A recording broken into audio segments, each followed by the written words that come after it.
Hi, everyone, and thank you for stopping by Miss B's Corner once again. I Today I'll be doing something just a little bit different. I won't be on camera. I'm just doing an audio, and I'm going to do a voiceover basically of and showing some pictures and stuff. Not really going to be on the camera. I'm not camera ready today, but I wanted to go ahead and get the information out so that because I think it's important information and it may get us to thinking, and we may start thinking about other things that will be affected as well. So, I wanted to talk about the recent changes in our government and how some of those things are affecting our seniors. So, one of the first thing I wrote on my list was Medicaid. Medicaid. And I always get Medicaid and Medicare mixed up. And I have to make a conscious effort to make sure that I'm saying the right word.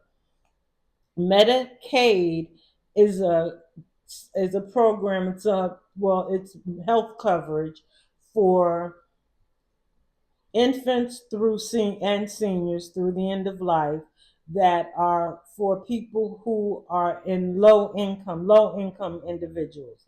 So it doesn't matter what your age is or whatever. If you're low income, you can qualify for Medicaid.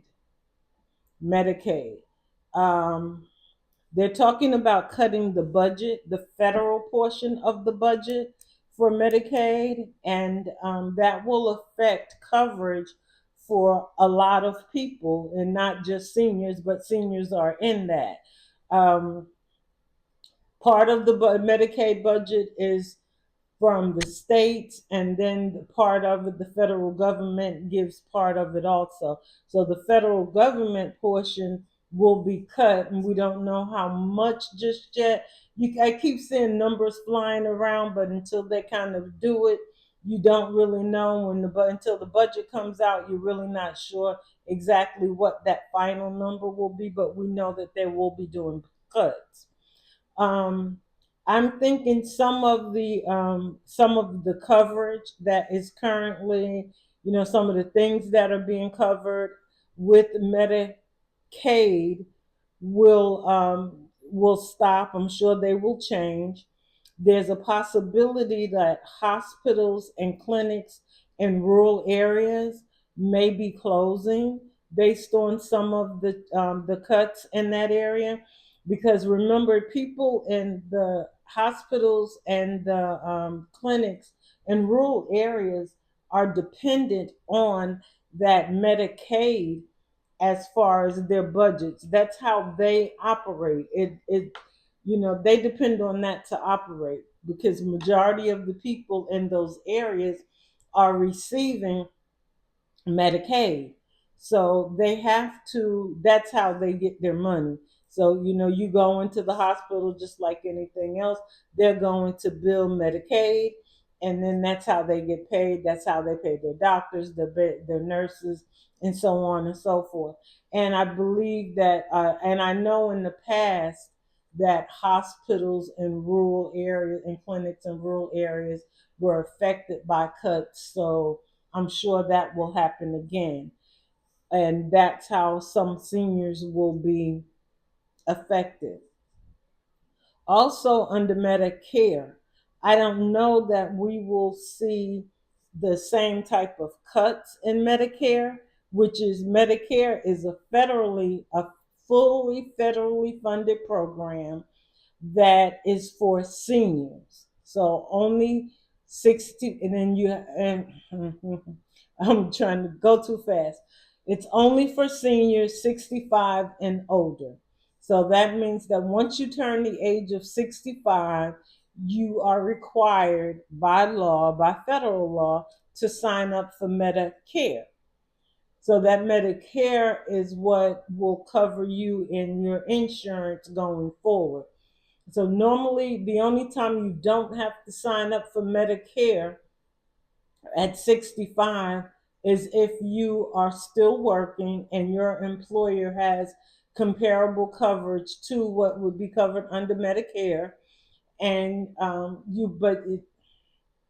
you don't have to sign up right away. But once you stop working, you are required to go ahead and sign up for Medicare unless you signed up at age 65. And if you waited and delayed based on, you having coverage someplace else, you have to fill out a form and send it into the Medicare department so that they can evaluate whether you had the correct coverage or not.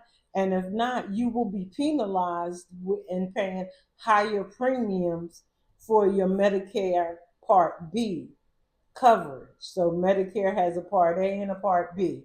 Part A is for hospitalization, and Part B is for your doctor's visits and all that stuff. And Part B, there's a premium that goes along with that. So your basic premium for everyone is, I think it's set at $185 right now, and it goes up every once in a while.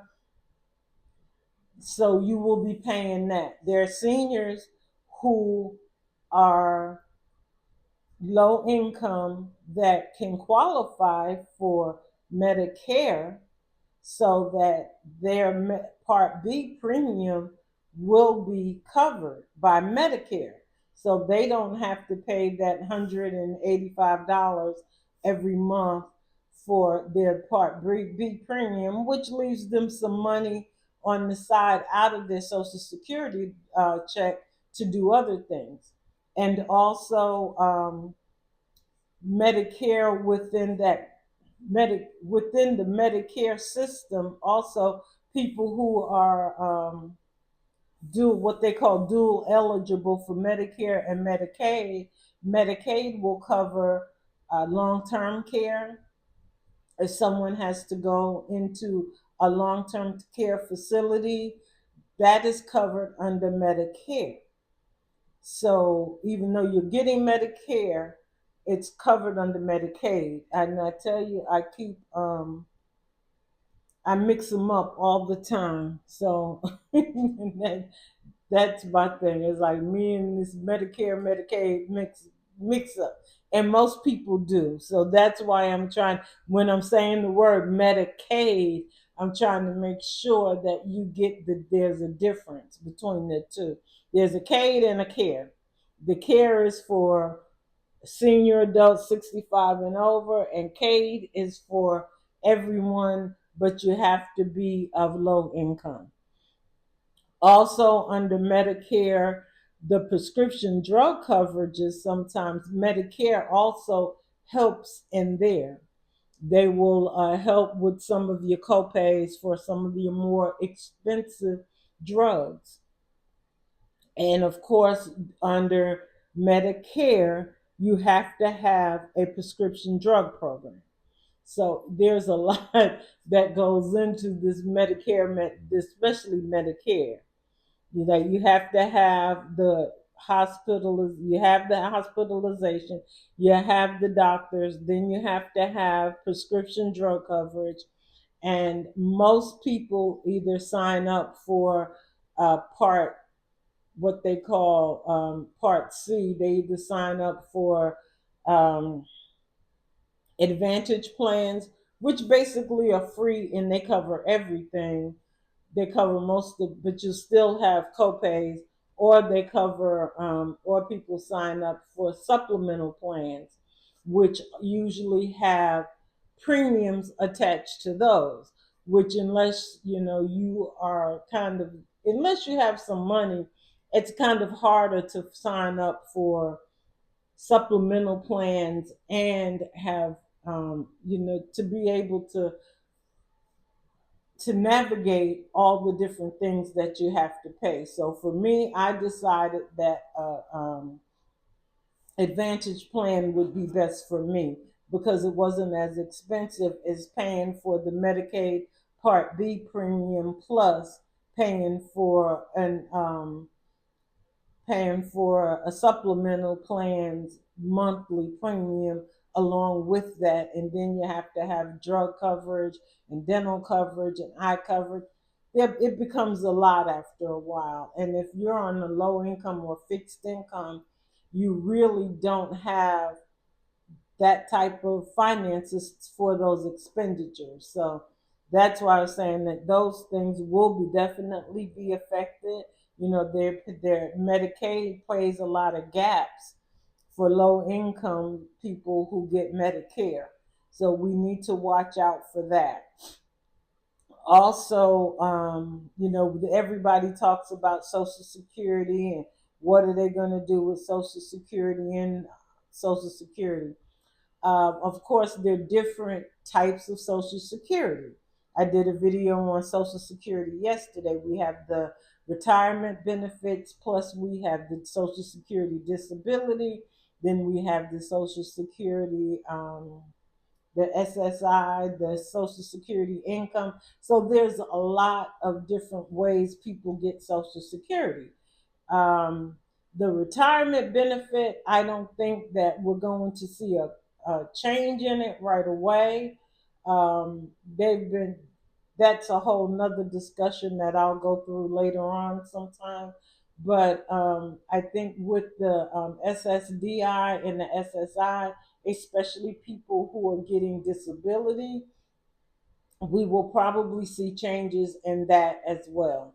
So I would say, and that's a way that seniors will be affected as well.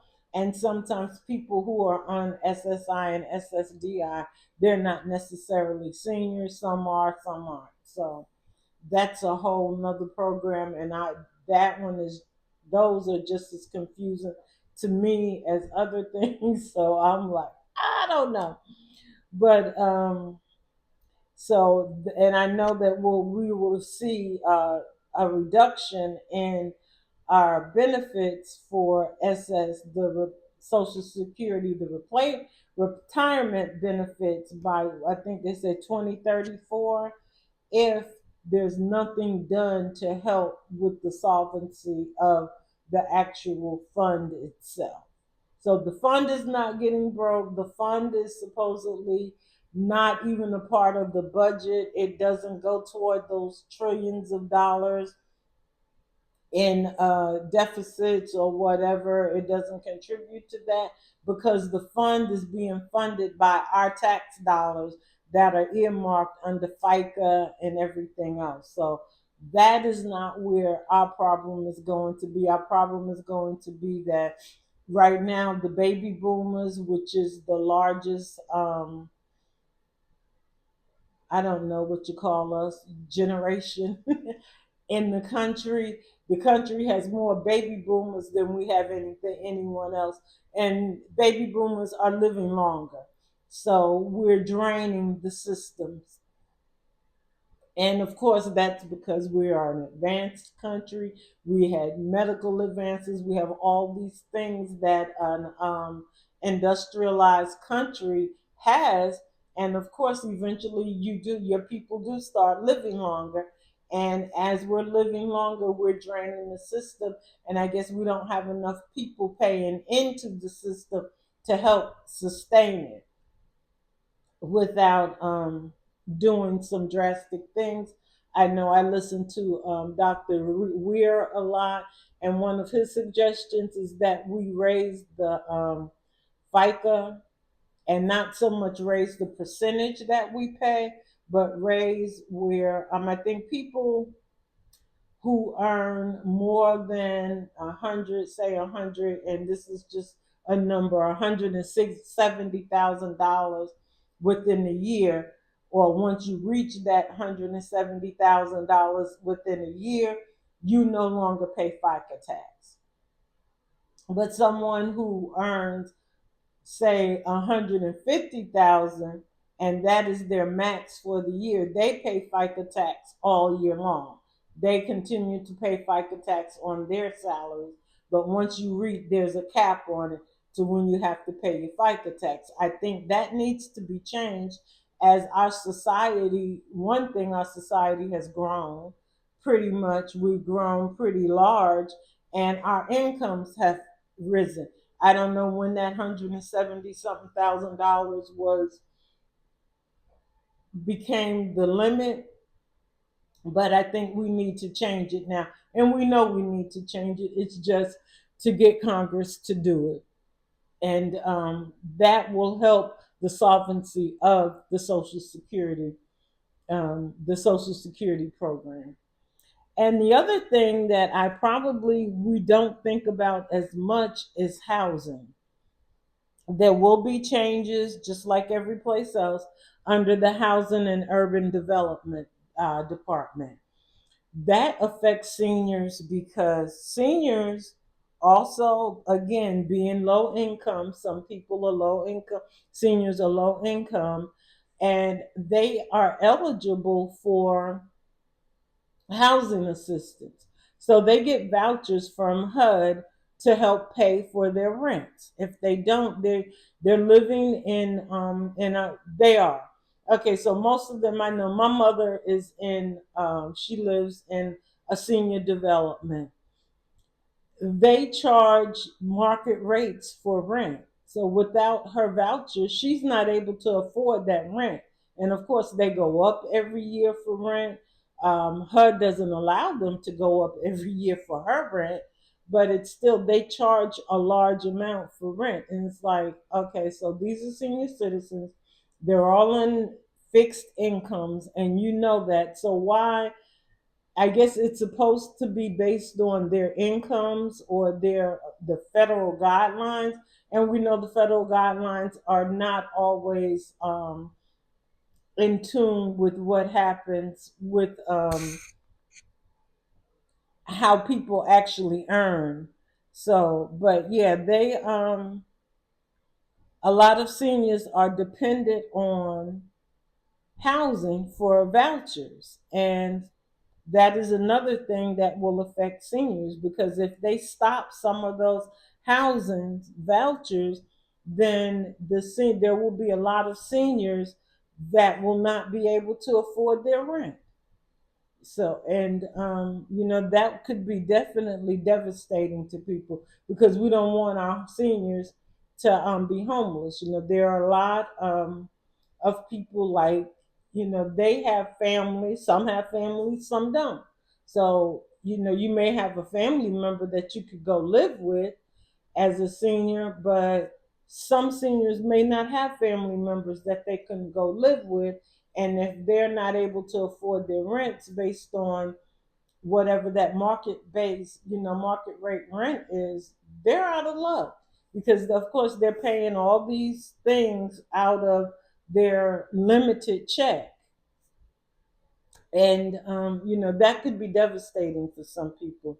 So I don't know what the cuts will be. I haven't seen what the cuts will be, or how they will administer them, but I will definitely kind of do some more research on that HUD housing and try to see what I can find out about that, because I thought about that and I was like, yeah, cutting those vouchers would be devastating for a lot of seniors. And the last but not least is customer service. Customer service in any one of those areas that I spoke of is it's going to amount to longer waits to get people on the phone. And we know seniors of a certain age definitely are not as internet savvy and as younger people. So they would like to talk on the phone. They like to call people.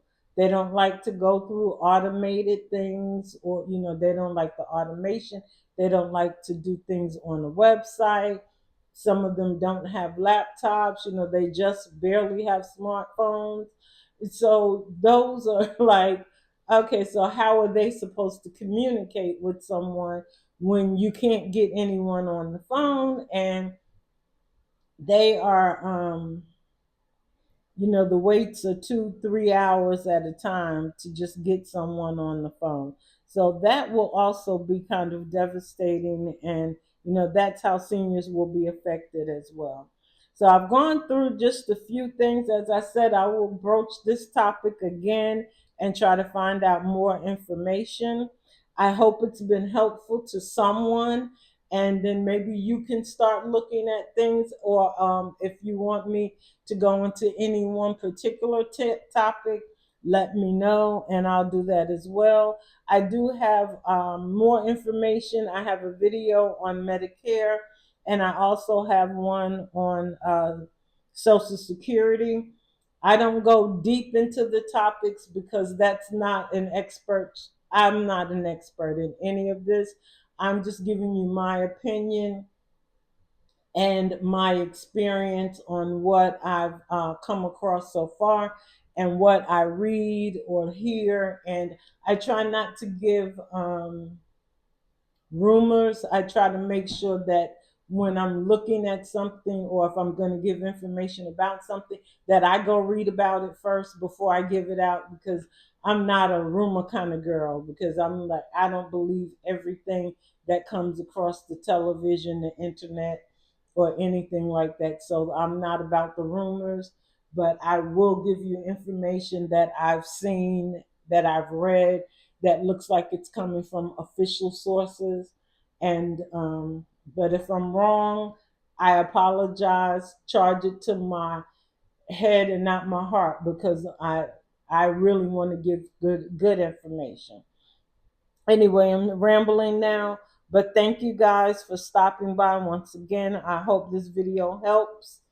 And if it does, please give me a like, subscribe, and share it with your friends and family, especially seniors, because sometimes we're not thinking about some of these things, and then we can start putting things into plan to help us plan for the future, because the future, it's going fast. It's going fast, and we don't know where we're going to end up at.